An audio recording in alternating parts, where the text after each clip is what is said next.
কথা বলতেছে? গভীর ব্যথা নিয়ে এখানে দেখতে এসেছিলাম।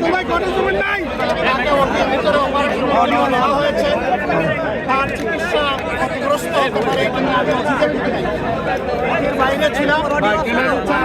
ভাই, তার বোন, আত্মীয়স্বজন, তাদের সাথে কথা হয়েছে।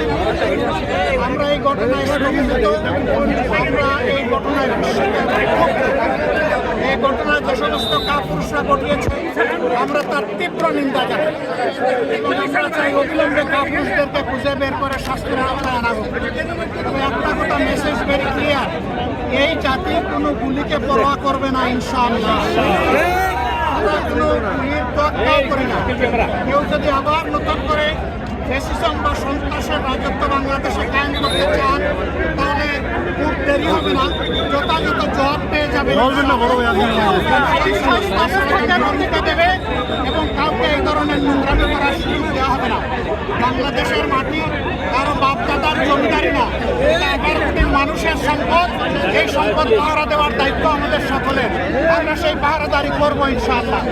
আমরা এই সমস্ত হত্যা চেষ্টা যারা চালিয়েছে, যারা চালিয়েছে তাদেরকে অবিলম্বে খুঁজে বের করে শাস্তির আওতায় আনার জন্য সরকারের প্রতি আহ্বান জানাচ্ছি।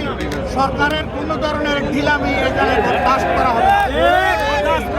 সরকার যেন এই ব্যাপারে তৎপর থেকে নিজেদের দায়িত্ব পালন করতে পারে আমরা তা দেখতে চাই। আপনাদেরকে ধন্যবাদ।